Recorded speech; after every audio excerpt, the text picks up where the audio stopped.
great joy that I welcome to this Eucharistic celebration His Lordship, Bishop John Rodrigues. Just before the celebration, when we were standing in the sacristy, he said, "I'm missing the horse ride." In these exceptional times, indeed, there are so many things that we're really missing. But we're so happy that he has joined us in this celebration. And of course, later I will do my bit of introduction to the person that he is. But let us celebrate this Eucharist. We have sung with so much of gusto because we believe that the presence of the Lord is with us, and we're really grateful to God for this opportunity to have this feast celebration. Thank you, Father Reuben. I'm happy to be here and celebrate this Eucharist. We pray for all of you, dear parishioners, and for your intentions. In the name of the Father, and of the Son, and of the Holy Spirit. Amen.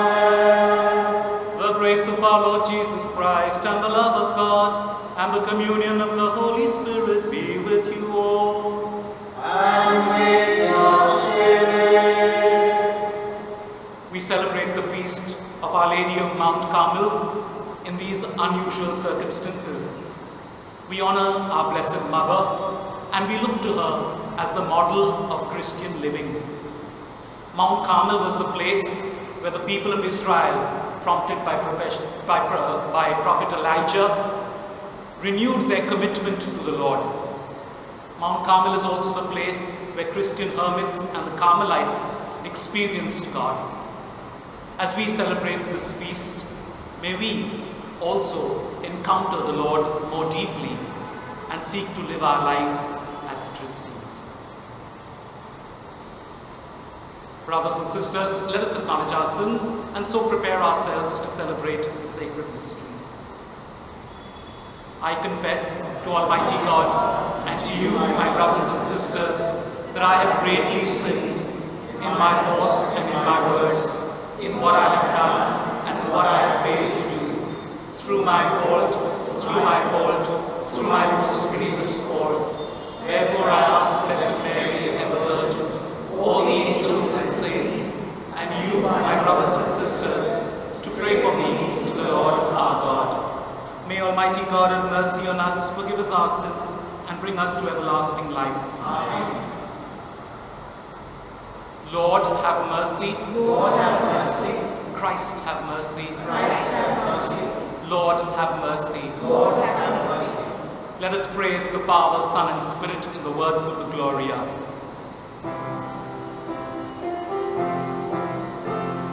Glory to God in the highest, and on earth peace to people of good will.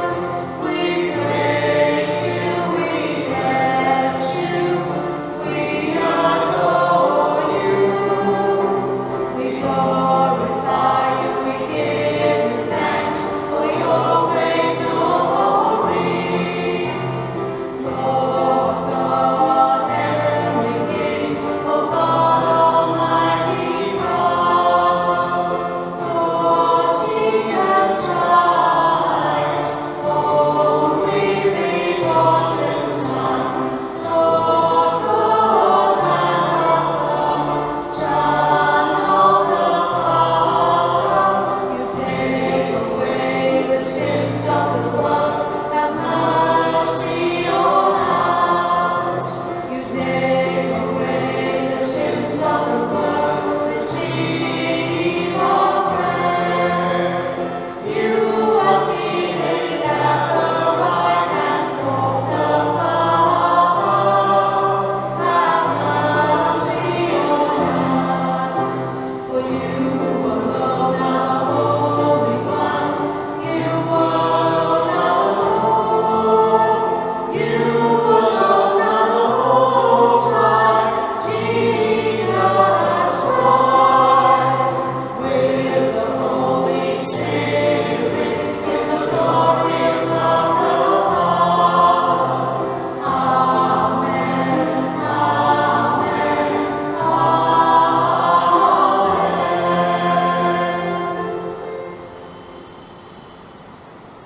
Let us pray.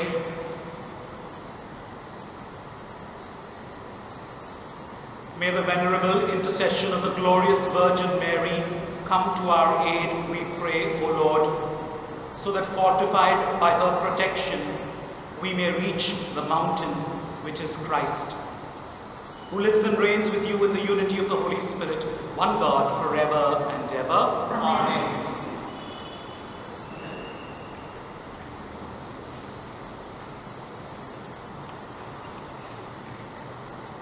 A reading from the Book of Wisdom. There is no God other than you, who cares for everything, to whom you might have put to prove that you never judged unjustly. Your justice has its source in strength. Your sovereignty over all makes you lenient to all. You show your strength when your sovereign power is questioned, and you expose the insolence of those who know it. But disposing of such strength, you are mild in judgment.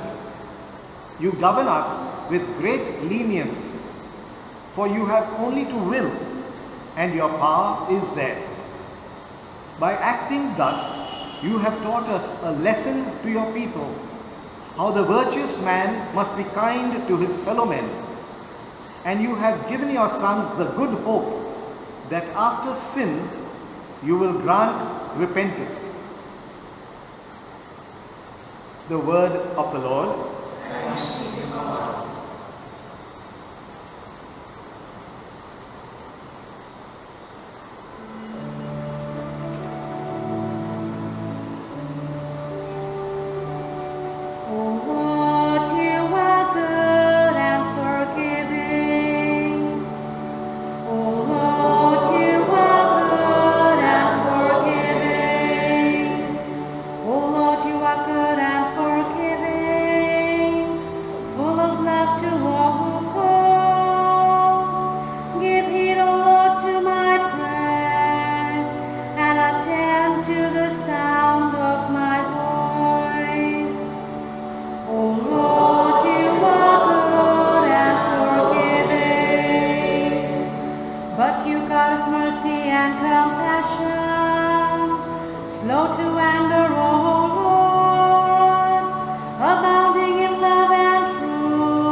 A reading from the letter of St. Paul to the Romans.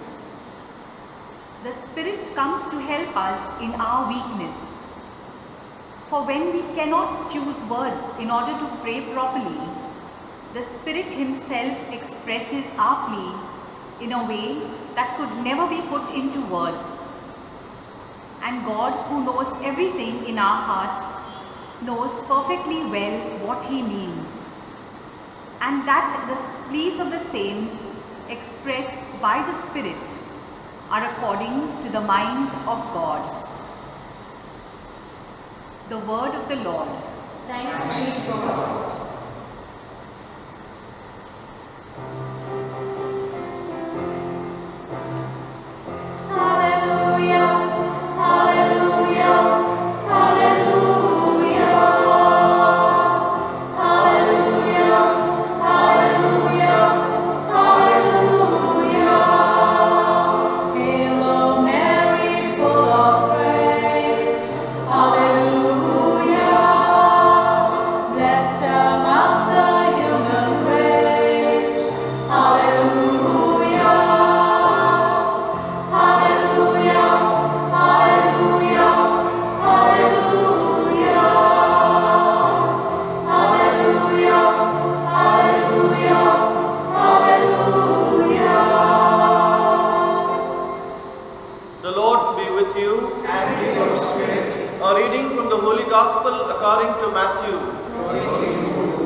Jesus put a parable before the crowds.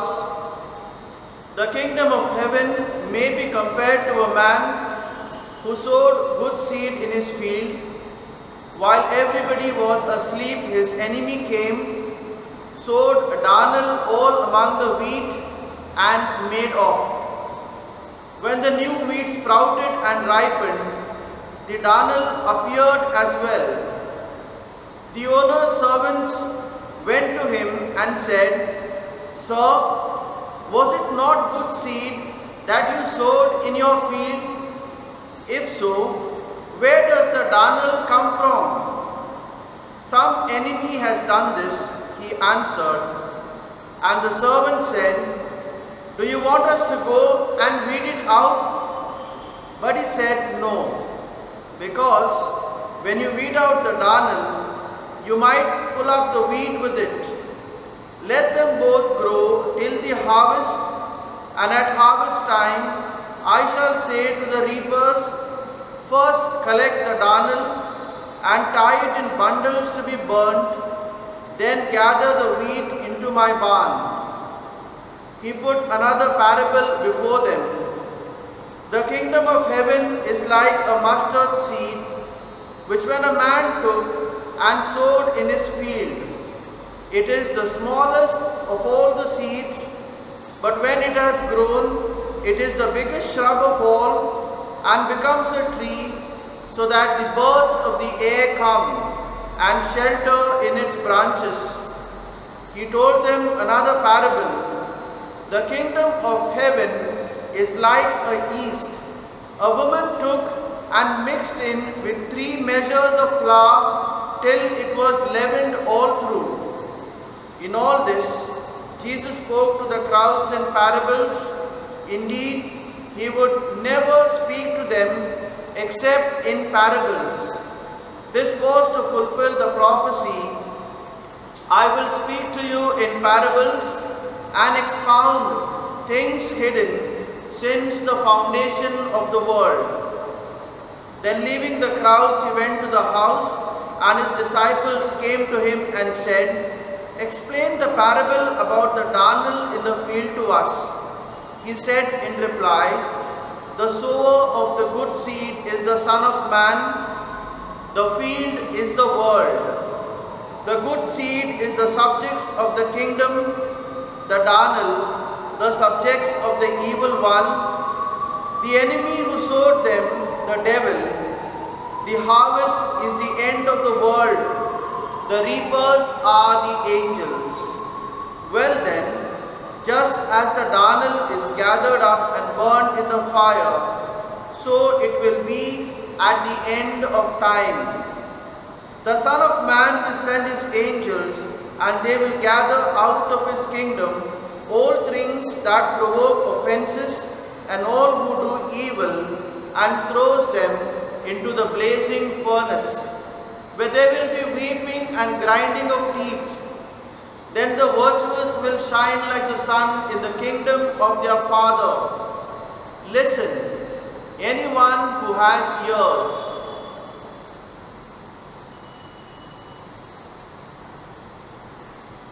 The Gospel of the Lord. Praise to the Lord Jesus Christ.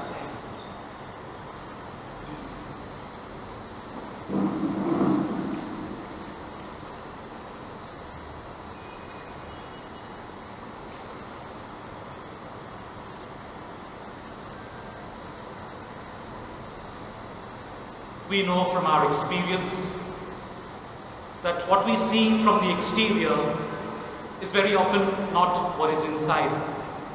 We've probably bought fruits that looked very attractive, but then they turned out to be tasteless or even spoiled. We have issues with companies that advertise their products with exaggeration, and then finally they don't meet up to what they say. When we enter a public space, we automatically tend to begin sizing up people. This person is like that, so and so is like this. We even do it more consciously as we interact. We are forming our judgments about people. But as we look back at our relationships, we'll realize that probably some of those who are our closest friends now were people whom we initially wrote off.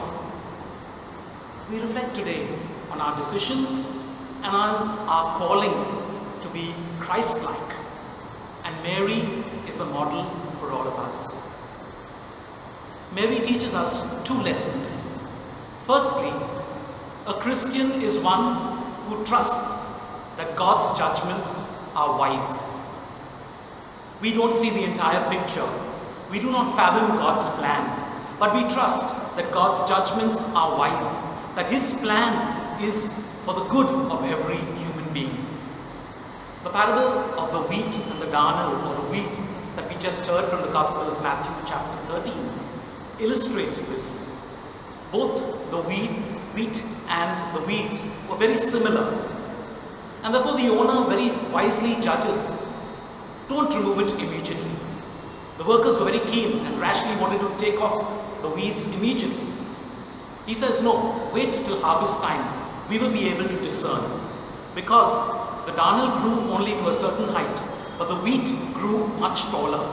And so they were easily able to distinguish them at harvest time, the darnel from the wheat. And then the owner gets a double benefit. He has weeds or darnel, which can be used as fuel for fire, and he has a wonderful harvest of wheat. He was wise in his judgment. So too is God's plan for the world. For our good, for the good of the whole of humanity. God's commands are for our well-being. His judgments are wise. But very often we see things partially. We do not see the entire picture, and then we end up grumbling against God, complaining about Him, or questioning His plan. The first reading from the Book of Wisdom gives us the way God judges. He is mild in judgment. He governs with great lenience. God is patient with us and with everyone else. God gives us time to change. He wishes that everyone be saved. This was His plan for the whole of humanity, to save, to redeem, to call us to share in His very life through Christ His Son. The opening prayer of today's feast spoke of Christ as the mountain, the point of encounter between God and us. In and through Him, we have access to the Father. And this was God's wise saving plan. And in this plan, Mary is called to cooperate. Surely she could not be able to grasp the full meaning of this plan and all its implications and significance. But she realizes that it is for the good of humanity. And she cooperates. She says yes. She wholeheartedly accepts God's plan. And therefore we look to Mary as a model of trusting that God's judgments are wise, that His plan is for our good, and that He knows why He lets certain things happen, even though we may not find them acceptable, or we may want something to happen and God doesn't act in that case. We trust that He knows what is best. God's plan encompasses the totality, the whole picture, the entire reality. And we do not often perceive the entire reality. We trust God knows best. On the other hand, when we look at our own decisions, we realize that very often our judgments and decisions are based on half information, sometimes on rumors or on fake news, or our decisions are influenced by prejudice. We write off a person saying, this person kuch kaam ka nahi, that fellow kabhi nahi sudrega. We don't give the person a chance to change. We ask for God's grace to be able to recognize God's way of looking at every human being, of how He looks at persons, of how He looks at reality. God looks not at the exterior. He does not write off anyone. God gives a chance, and He allows us to change, as the parable of the wheat and the wheat tells us. He is patient and merciful, as the Book of Wisdom told us. We are called, therefore, not to be judgmental of others, but to look at others with the merciful gaze of Christ. Before we judge others, we have to look at ourselves first and ask, am I doing the same thing that I'm accusing this person of? Very often, we project onto others our own faults and failings. May we put on the mind and the heart of Christ.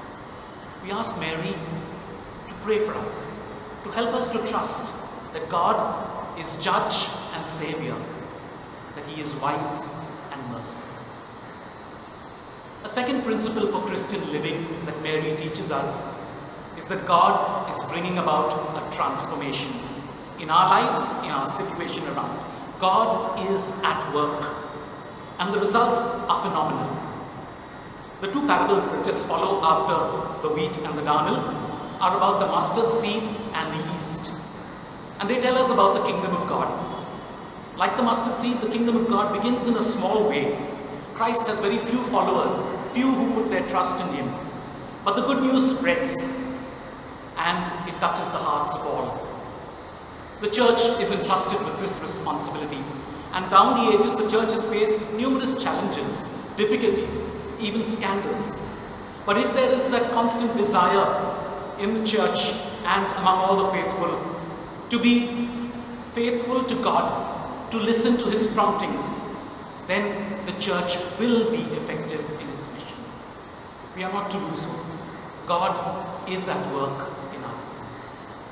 The parable of the yeast that brings about a change in the dough describes also how the kingdom works. It grows in a quiet, unseen way, but the result is there for all to see. The bread, the dough that has risen. God is bringing about this transformation in us and through us and around us. As members of the church, we must allow that transforming power of God to work in us, to make us better disciples, to help us to be able to touch the lives of others. In a quiet, hidden and unseen way, God is at work, and his purpose will succeed. Mary at the Annunciation says, "I am the handmaid of the Lord." A handmaid was a servant. She says this with great humility. Humility is accepting who I am in the grace of God. In the light of God's grace, this is who I am. And she's open to God's grace. And therefore today we acknowledge her as mother, as queen.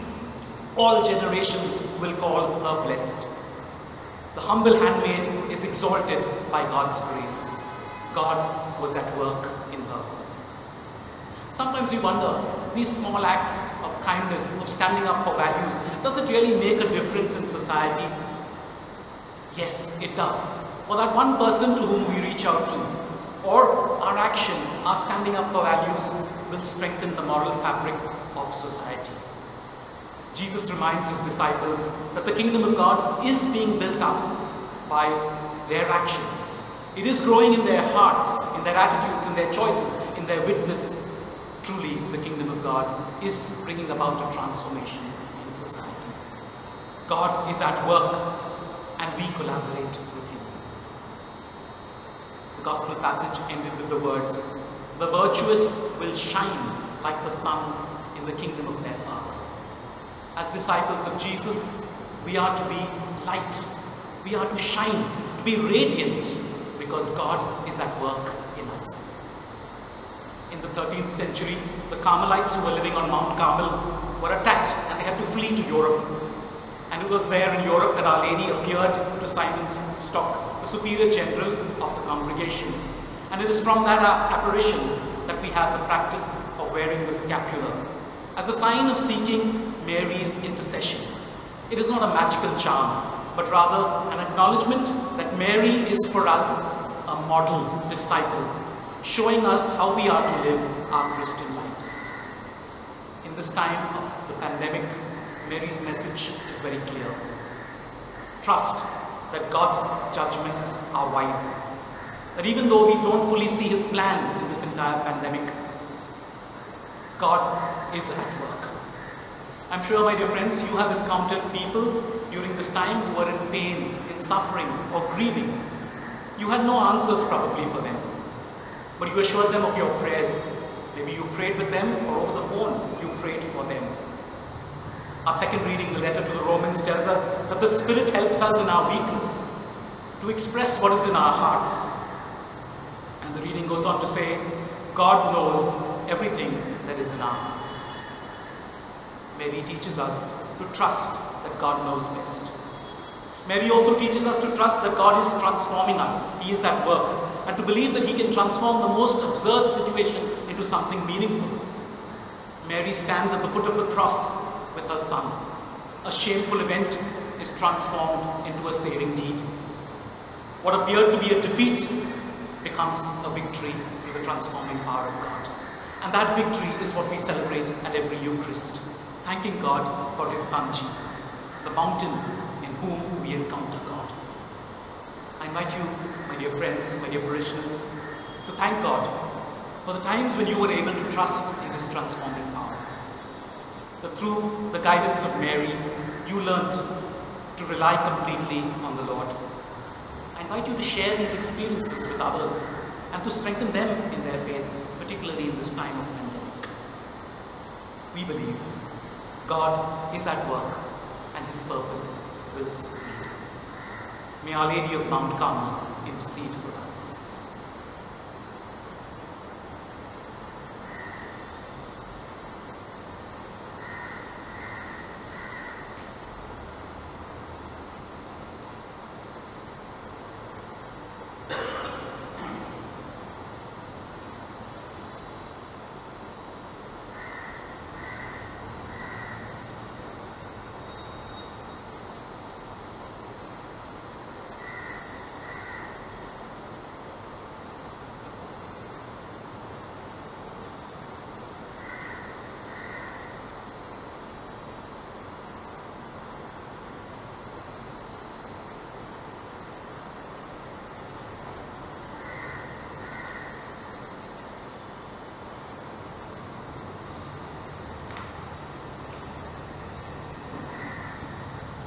Kindly stand as we profess our faith in God, the Nicene Creed together.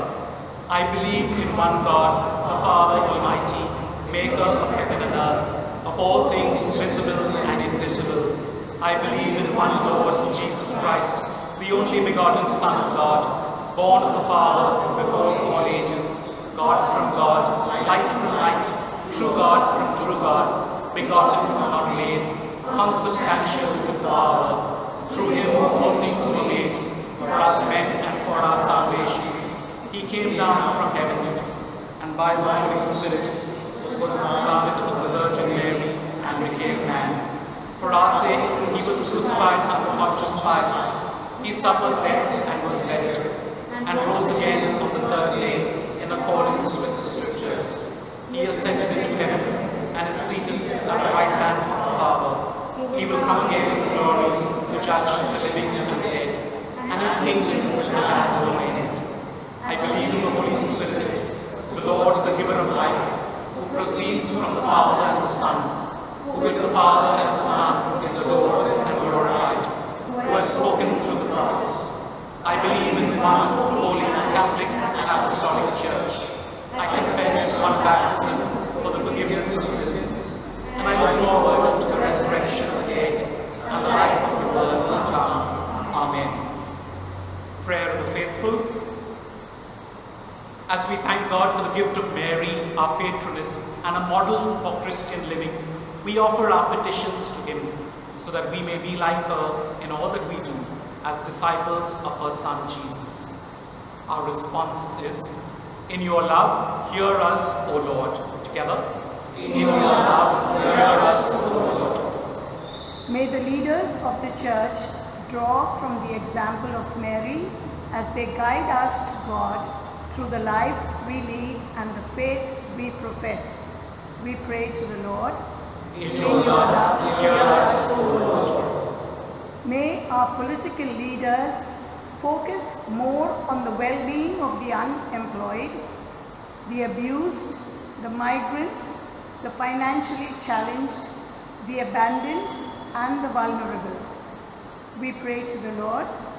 In your love, hear us, O Lord. May our parishioners celebrating the parish feast in lockdown continue to believe in the generosity of God, who is good and forgiving always.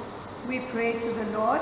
In your love, hear us, O Lord. May the parishioners and the clergy collaborate well in building the community into a model for Christian living to give glory to God like Mary, our patroness. We pray to the Lord. In your love, hear us, O Lord. May our children and youth be inspired by the example of our patroness and the energy and enthusiasm of the many parishioners who are generous with their time, talents, and resources. We pray to the Lord. In your love, hear us, O Lord. May our dearly departed enjoy the peace of God's comforting embrace. We pray to the Lord. In your love, hear us, O Lord. May our good Lord listen to the prayers we now make in silence.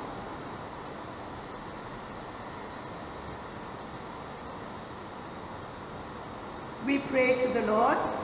In your love, hear us, O Lord. Loving Lord, we thank you for your blessings and for listening to the prayers we have made through the intercession of Mary, our model and patroness. Amen.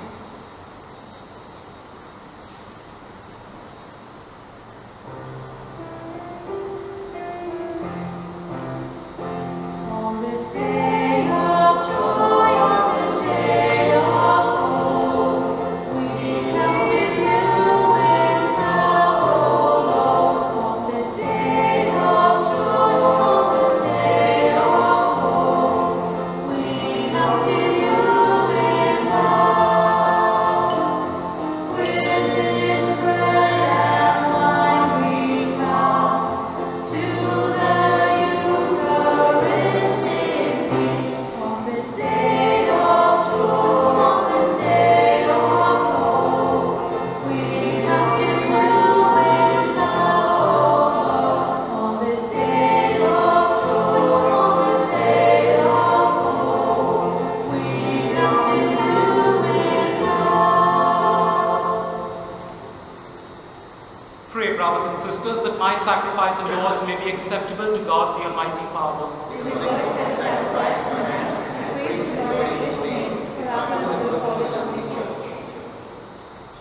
Receive, O Lord, we ask, the prayers of your people with the sacrificial offerings, that through the intercession of Blessed Mary, the mother of your Son, no petition may go unanswered, no request be made in vain.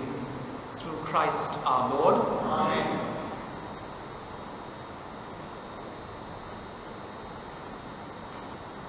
The Lord be with you. And with your spirit, Lift up your hearts. lift them up to the Lord.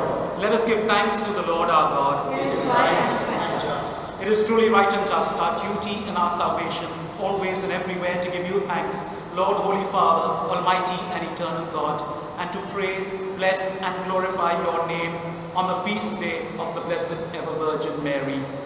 For by the overshadowing of the Holy Spirit, she conceived your only begotten Son, and without losing the glory of virginity, brought forth into the world the eternal light, Jesus Christ our Lord. Through him the angels praise your majesty, dominions adore, and powers tremble before you. Heaven and the virtues of heaven and the blessed seraphim worship together with exultation. May our voices, we pray, join with theirs in humble praise as we acclaim.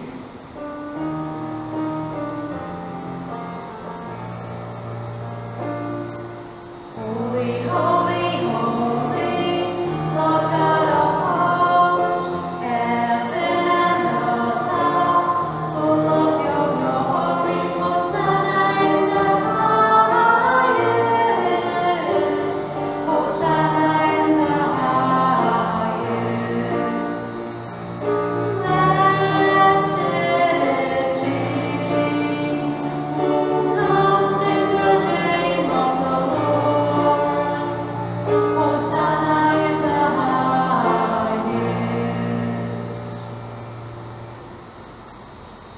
You are indeed holy, O Lord, and all you have created rightly gives you praise. For through your Son, our Lord Jesus Christ, by the power and working of the Holy Spirit, you give life to all things and make them holy.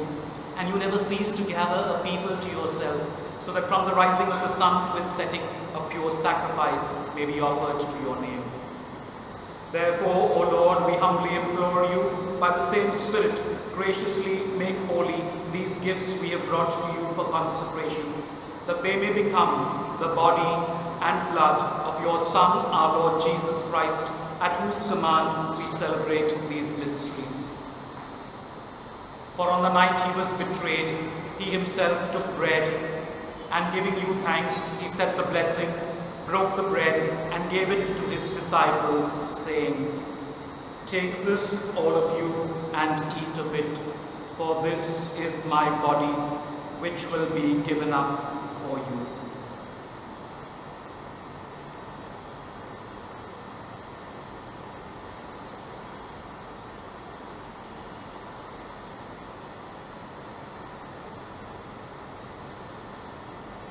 In a similar way, when supper was ended, he took the chalice, and giving you thanks, he said the blessing, and gave the chalice to his disciples, saying, "Take this, all of you, and drink from it, for this is the chalice of my blood, the blood of the new and eternal covenant, which will be poured out for you and for many for the forgiveness of sins.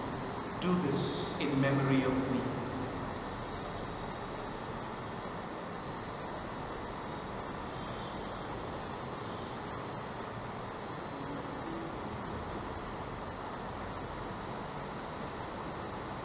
The mystery of faith. When we eat this bread and drink this cup, we proclaim your death, O Lord, until you come again. Therefore, O Lord, as we celebrate the memorial of the saving passion of your Son, his wondrous resurrection and ascension into heaven, and as we look forward to his second coming, we offer you in thanksgiving this holy and living sacrifice. Look, we pray, upon the oblation of your church, and recognizing the sacrificial victim by whose death you willed to reconcile us to yourself. Grant that we who are nourished by the body and blood of your Son and filled with his Holy Spirit may become one body, one spirit in Christ. May he make of us an eternal offering to you, so that we may obtain an inheritance with your elect, especially with the most blessed Virgin Mary, Mother of God, with blessed Joseph, her spouse, with your blessed apostles and glorious martyrs, and with all the saints, on whose constant intercession in your presence we rely for unfailing help. May the sacrifice of our reconciliation, we pray, O Lord, advance the peace and salvation of all the world. Be pleased to confirm in faith and charity your pilgrim church on earth.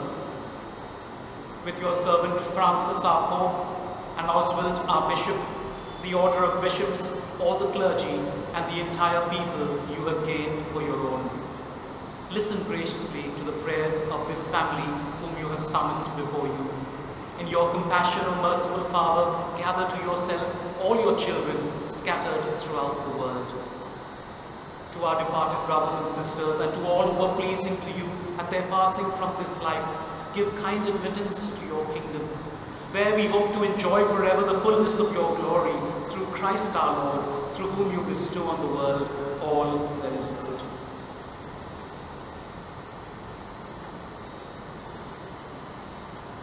Through him, and with him, and in him, O God, Almighty Father, in the unity of the Holy Spirit, all glory and honor is yours, forever and ever. Amen.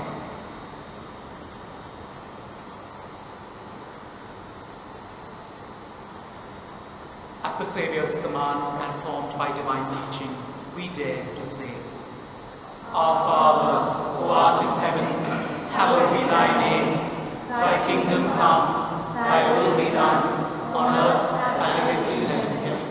Give us this day our daily bread, and forgive us our trespasses, as we forgive those who trespass against us. And lead us not into temptation, but deliver us from evil. Deliver us, Lord, we pray, from every evil. Graciously grant peace in our days, that by the help of your mercy we may be always free from sin and safe from all distress, as we await the blessed hope and the coming of our Saviour, Jesus Christ. The kingdom of God, is now and forever. Lord Jesus Christ, who said to your apostles, Peace I leave you, my peace I give you. Look not on our sins, but on the faith of your church, and graciously grant her peace and unity in accordance with your will, who live and reign forever and ever. Amen. The peace of the Lord be with you always. And with your spirit. Let us offer each other the sign of peace.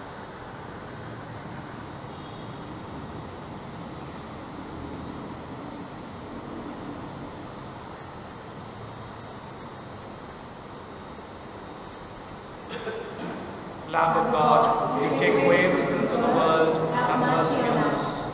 Lamb of God, you take away the sins of the world, have mercy on us. Lamb of God, you take away the sins of the world, grant us peace.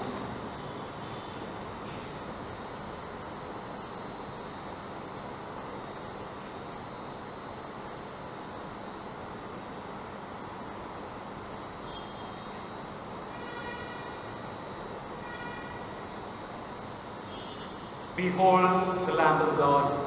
Behold him who takes away the sins of the world. Blessed are those called to the supper of the Lamb. Lord, I am not worthy that you should enter into my home, but only say the word, and my soul shall be healed. My Jesus, I believe that you are present in the most holy sacrament. I love you above all things, and I desire to receive you into my soul. Since I cannot at this moment receive you sacramentally, come at least spiritually into my heart. I embrace you as if you were already there, and unite myself wholly to you. Never permit me to be separated from you. Amen.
Kindly stand.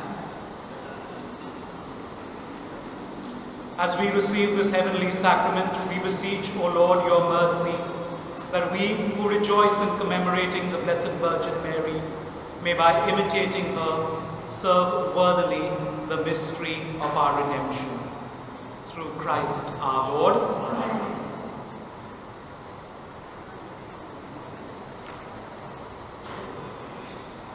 On behalf of the parish clergy team, parishioners, I'd like to thank in a very special way our chief celebrant today, Bishop John Rodrigues.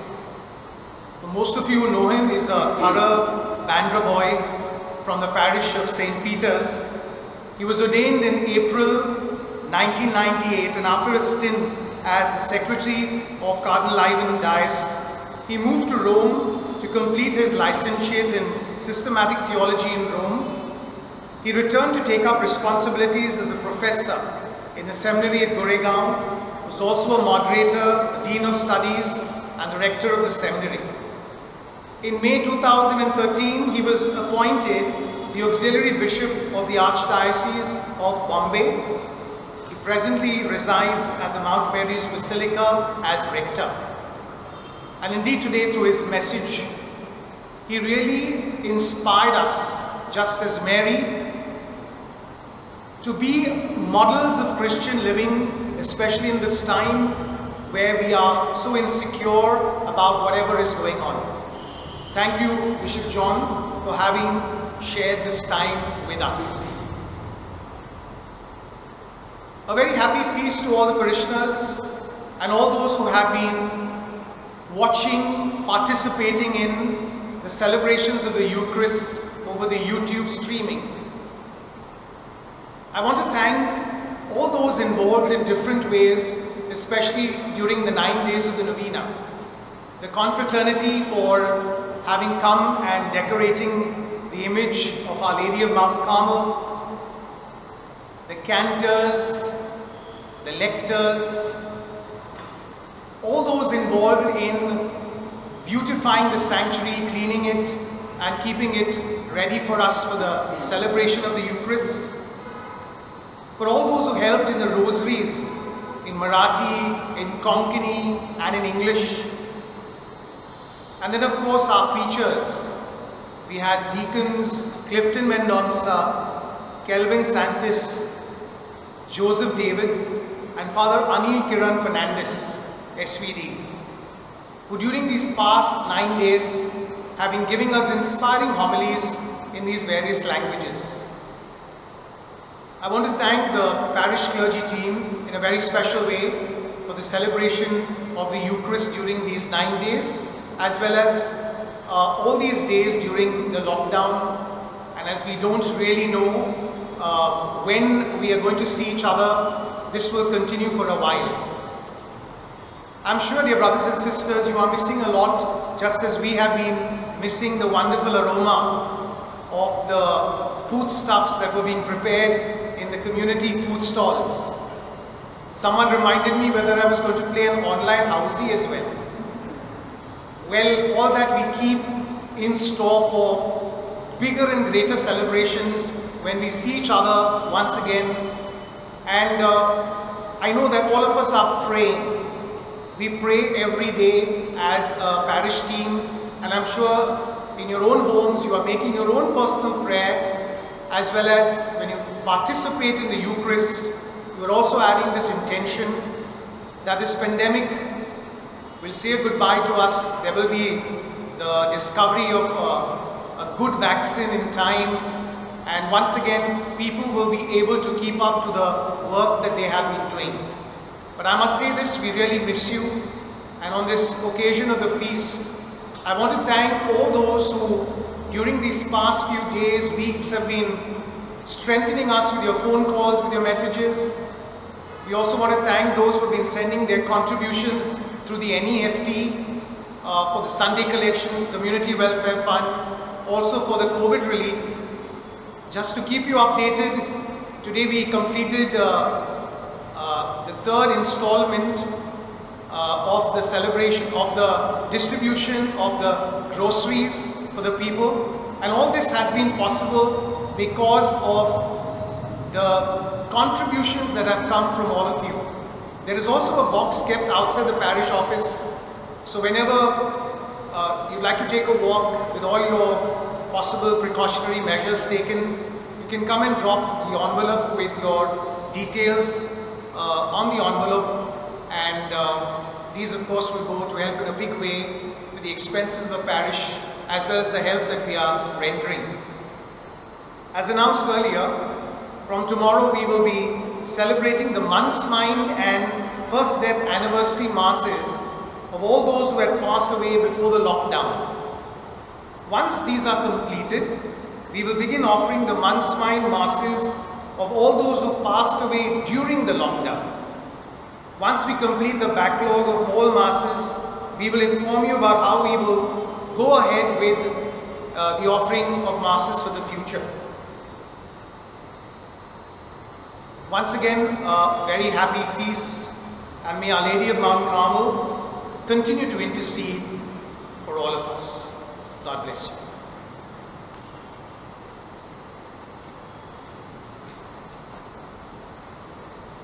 Thank you, Father Reuben, for your kind words. A happy feast to all of you, dear parishioners, and especially to the parish team. We miss the presence of Father Alvaro Nazareth. We pray that God welcomes him into the fullness of life, and he will be an intercessor for all of us. We hope and we look forward to the day when we can all gather together and celebrate the Eucharist and participate in all the sacraments. Right now it's not possible. Maybe it will be different, but we trust in the transforming power of God. God will make a way. A happy feast once again to all of you. Kindly stand for the blessing.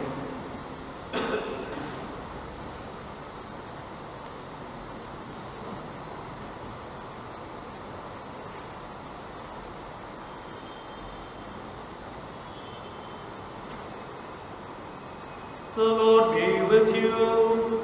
And with your spirit. Bow your heads and pray for God's blessing. May God, who through the childbearing of the Blessed Virgin Mary willed in his great kindness to redeem the human race, be pleased to enrich you with his blessing. Amen. May you, who know always and everywhere the protection of her, through whom you have been found worthy to receive the author of life.